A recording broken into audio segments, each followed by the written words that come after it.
हाँ so friends, स्वागत आप सबका है एक और नए वीडियो में। तो आज हम स्टार्ट करें अपने साइंस का पहला चैप्टर जिसका नाम है माइक्रो ऑर्गेनिज्म फ्रेंड ऑफ फो। तो इसकी हिंदी होती है माइक्रो ऑर्गेनिज्म दोस्त या फिर दुश्मन। तो चलिए माइक्रो ऑर्गेनिज्म की डिफिनीशन बताने से पहले हम जान लेते हैं कि माइक्रो ऑर्गेनिज्म की मीनिंग क्या होती है। माइक्रो ऑर्गेनिज्म जिसमें हमें दो वर्ड्स मिलते हैं, एक होता है माइक्रो, ठीक है, एक होता है हमारा माइक्रो, एक होता है ऑर्गेनिज्म, एक होता है हमारा ऑर्गेनिज्म।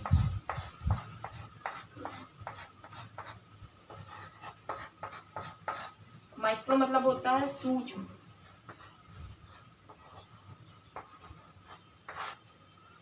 ऑर्गेनिज्म मतलब होता है जीव। ये इस दोनों को मिला के होता है सूक्ष्म जीव। सूक्ष्म मतलब होता है सबसे छोटा, जीव मतलब होता है लिविंग ऑर्गेनिज्म यानी जीवित वस्तुएं। अब इसी से एक और वर्ड बनता है माइक्रोस्कोप, जिसमें हमें दो वर्ड्स मिल जाते हैं, माइक्रो प्लस स्कोप। माइक्रो मतलब होता है, हमने पहले जाना, सूक्ष्म यानी सबसे छोटा।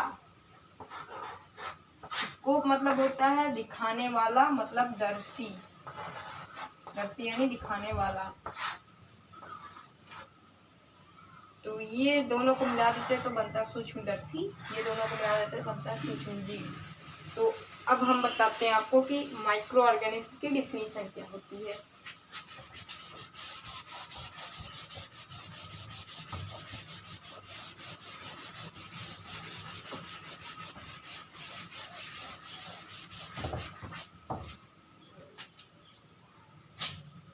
तो देखिए, ऐसा लिविंग ऑर्गेनिज्म जिसे हम अपनी आंखों से ना देख पाए, मतलब आंखों से ना देख सके, उसे देखने के लिए हमें माइक्रोस्कोप का यूज करना पड़े। अपनी आंखों से ना देख पाए उसे देखने के लिए हमें माइक्रोस्कोप का यूज करना पड़े, उसे माइक्रो ऑर्गेनिज्म कहते हैं।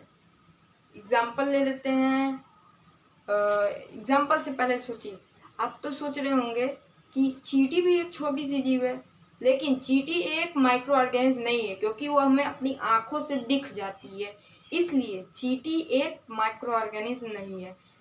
हाँ, बैक्टीरिया एक माइक्रो ऑर्गेनिज्म है, बैक्टीरिया एक माइक्रो ऑर्गेनिज्म है।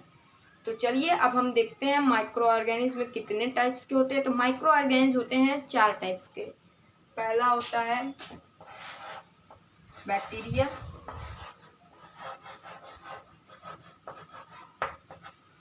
दूसरा होता है फंगी, तीसरा होता है प्रोटोजोआ,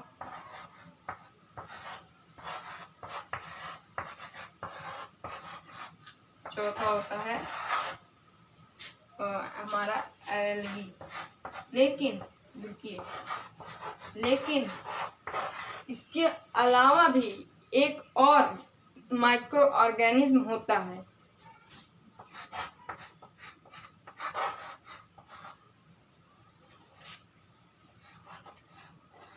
जी हाँ दोस्तों, एक माइक्रो ऑर्गेनिज्म होता है जिसका नाम है वायरस, पर इसे वायरस को इस कैटेगरी में नहीं लिया जाता है। तो इस वीडियो में हम इतना ही समझेंगे कि वायरस को माइक्रो ऑर्गेनिज्म की कैटेगरी में क्यों नहीं लिया जाता है।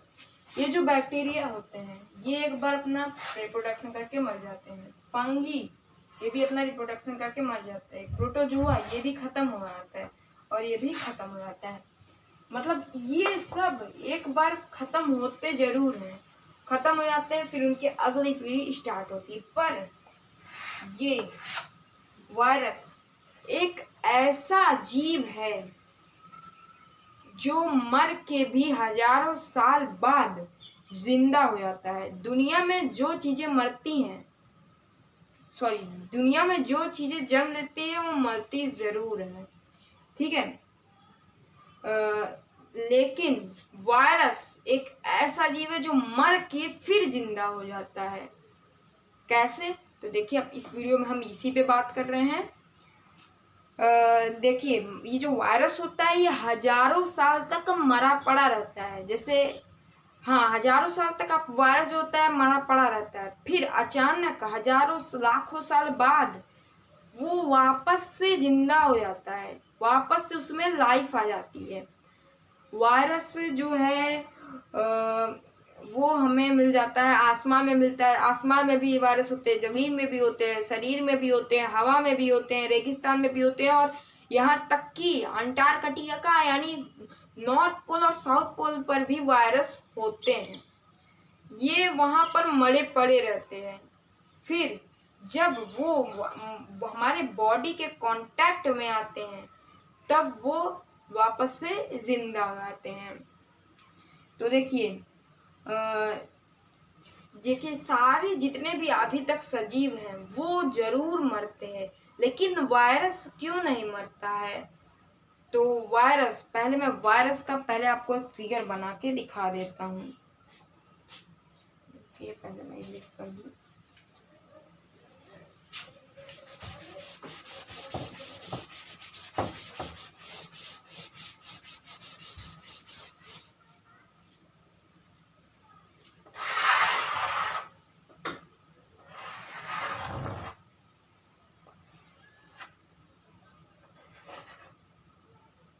ये है एक वायरस, जिसको कहते हैं विषाणु।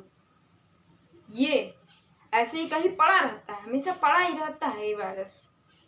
अगर आप एक वायरस लेते हो, उसे कुचल देते हो, तो वो वायरस जितने टुकड़ों में बदलेगा, हजारों साल बाद वो उतने वायरस बन जाएंगे। आप वायरस लिया, मान लीजिए ये चौक है, ये चौक दिख रही है आपको, ये चौक। अब मैंने इसे तोड़ा, मान लीजिए ये वायरस है, मैंने इसे तोड़ दिया। तोड़ने के बाद ये चौक जैसे जितने टुकड़ों में बट जाएगी, यानी ये वायरस जितने टुकड़ों में बट जाएगा, उतने वायरस नए वायरस बन जाते हैं। तो ऐसे वायरस रिप्रोडक्शन करता है। तो अब देखिए, ये वायरस है ऐसे ही पड़ा रहता है हमेशा। इसके अंदर भी होता है न्यूक्लियोप्रोटीन। देखिए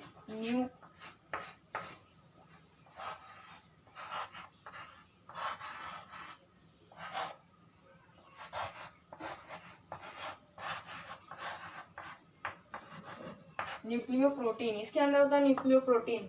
और न्यूक्लियोप्रोटीन के अंदर देखिए, न्यूक्लियोप्रोटीन हमेशा यहाँ पड़ा रहता है। और न्यूक्लियोप्रोटीन के अंदर होती है एक होता है कवर ऊपर उसके। तो ये हमेशा पड़ा रहता है, और जैसे ये वायरस कभी बॉडी के कांटेक्ट में आता है, ये न्यूक्लियोप्रोटीन जो है वापस से इसको पावर मिल जाती है और वापस से काम करना स्टार्ट कर देता है। तो ये जो वायरस है, इसको शरीर में वापस से फंक्शन होने लगते हैं और वापस से जिंदा हो जाता है। तो इस वीडियो में बस इतना ही। अब अगले वीडियो में हम स्टार्ट करेंगे, देखेंगे अगला आगे क्या आता है हमारे इस चैप्टर में। तो चलिए इस वीडियो को यहीं पे एंड करते हैं।